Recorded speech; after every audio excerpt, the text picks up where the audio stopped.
How's it? It's Brendan here, Infinity Investment Solutions. And what should we talk about today? So, been thinking about if you're moving to another country and maybe you've saved a little bit of cash, because I'm facing this dilemma right now. So we're thinking of moving to the States. Well, not thinking of, we're actively planning the whole thing and making moves to actually do it. So properties on the market in South Africa, our investment property in Joburg's on the market. If I can get out of some of my other investment properties here in Cape Town, I definitely will. The timing of the market is not fantastic, so it might be a case of hold it for a while and see what happens.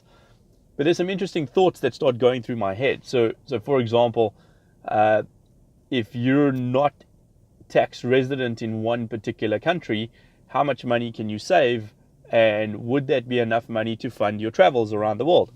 So I could probably save enough from just, if I was floating around the world and not being tax resident in South Africa or the US or anywhere else, to fund our entire travel schedule in very nice hotels. Which isn't to say that, that we're making lots and lots of money. It's simply that we're paying lots and lots of money to the tax man. And that's while we're trying to save as much as possible. So it's a good problem to have. Champagne problems, as they say. So when we start thinking about this stuff, it's an interesting thought. So if you're outside of South Africa for 183 days a year, and then they've got a bunch of questions to verify afterwards. Obviously, no country likes losing their tax base. It's their income. So they don't like that. So to be outside of a country for 183 days a year is also not that easy if you've got to take into account kids' schooling schedules, social networks, actually getting some work done, so some business stuff. But what if it is possible? So now these thoughts start going through my mind. Like, what if it is possible to be a vagabond, travel with your family, and still do business, and still get the results that you want to get, and still create the freedom that you want to create? And wouldn't it be nice to kind of see a lot of the world in a much shorter amount of time? So is this possible? Is it not possible? I don't know. It's probably an extreme that is not going to play out for me, but it's certainly an entertaining thought experiment to become non-tax resident in any one particular place. What's also interesting is what if it's possible to become tax resident in a place that has no personal income tax on your foreign earned income. So, for example, one of the methods to get into the US that I mentioned in a previous video is via an E2 visa. So an E2 visa is kind of a significant amount of money that you have to invest into a business. The problem is, as a South African, that we're not on the list of approved E2 visa countries for the US. But if you invest in a property in Grenada, for example, Grenada is on the list, and you can buy yourself a passport through the investment in Grenada for $350,000, and then you can do an E2 visa directly into the States from there.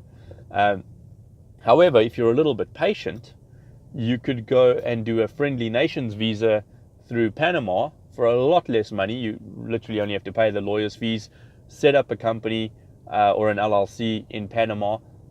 This is just the research that I've been doing now.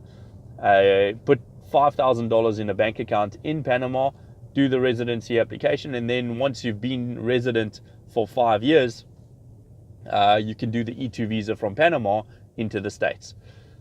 So here's an interesting question. Panama has no personal income tax on foreign earned income.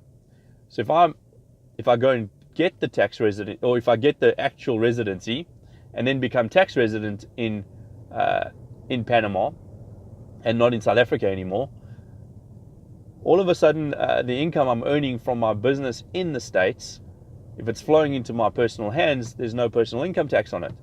Obviously, I'm going to pay the tax on the profits that I'm generating in the States. But what if there's a way for me to generate profits in the States with very, very, very little tax liability in the States?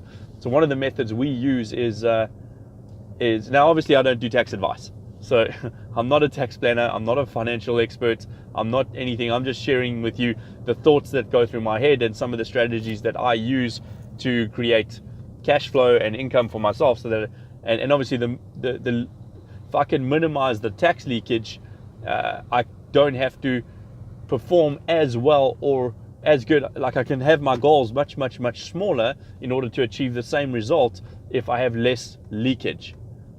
And tax is definitely leakage. It's got money going out that I've earned, and oftentimes we don't feel like we're getting value for that kind of money. Especially in South Africa, we definitely feel like we're not getting value for that money. In the US, it's a little bit different. I do feel like we're getting a little bit of value for the tax dollars that we pay. So it's a bit of a mindset thing depending on where you are and the type of value that you are getting for the tax that you're paying. So if I could become tax resident in Panama with a $5,000 deposit into a bank account and some nominal lawyer's fees to set up a corporation, we're talking here in the region of $4,000. So, and then the $5,000 is actually mine. It's in my bank account. So the real cost is really $4,000 plus some flights and accommodation to go to Panama, because you have to be in the country to go to the immigration office to be able to go do the application for the Friendly Nations visa. So all in, I mean, let's say I took my whole family across to Panama, it would cost us $5,000-$6,000 with flights and accommodation and all the rest of that stuff, and the cost of the IBC or the LLC. So we're in at roughly $10,000 all in, which is a lot less than $350,000 to go buy a passport from Grenada, or 350,000 euros to buy a passport from Portugal or something like that. So with $10,000, I've now got a second residency. And off the back of that, if I simply wait 5 years, I can get an E2 visa into the States and be permanent, because I've already got an existing investment structure and business in the States, which would be significant enough to warrant the E2 application. I've just got to be coming from the right country, so to speak. So I think that's quite a doable plan. So I'm probably going to start the procedure to become a Panamanian, if that's the right word, a Panama resident, and it should be a lot of fun. So I'll post up some videos as we go through the process and what we figure out and what we learn.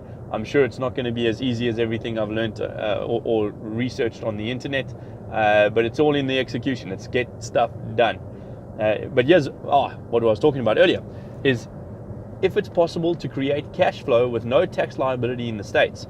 So for example, if I'm investing in multifamily apartment blocks in the US, and I can use depreciation to wipe out the majority, if not all, of the tax liability on the positive income from those property investments.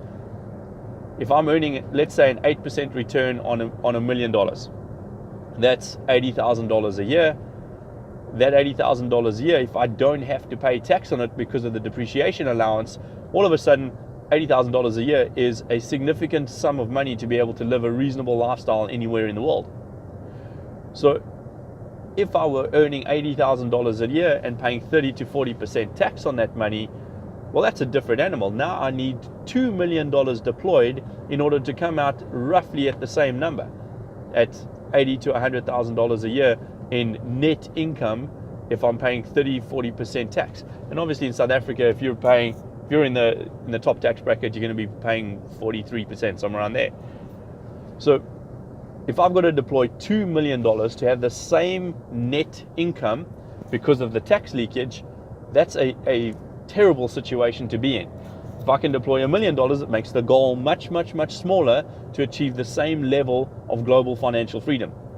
That's what I'm looking for, so that we can create the global financial freedom and actually make it possible for other people to do it as well. And I know $1 million is a big number to use as an example, but even if you're thinking like, well, how could I get to $200,000 or $300,000 or $400,000 deployed? So let's say you had $200,000 deployed and it was earning a 10% cash on cash, that's $20,000 a year. You know, that's a reasonable amount of rands or dollars to be able to move around and float around the world if you don't have any tax leakage and you've got no debt. It is possible. In fact, a lot of the research I've been doing, you might not live an amazing lifestyle, but if you dropped your level of lifestyle to $2,000 a month, you'd be amazed what you could get in terms of value for that in Panama, for example. The lifestyle you can buy in Panama is pretty damn phenomenal for $2,000 to $3,000 a month. So all of a sudden you can say, well, if my lifestyle value that I require to live is only $300,000 deployed, and I've got no tax leakage, well, now all of a sudden global financial freedom is very, very, very possible for a lot more people. You know, finding $300,000 if you've been working hard for a long time is it might seem like a big number, but oftentimes it's not an impossible number. So these are the thoughts that are going through my mind.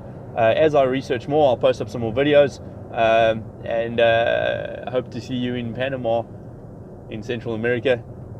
Have a cigar, speak some Spanish, dance a little bit, and go for a swim. Take care. Bye-bye.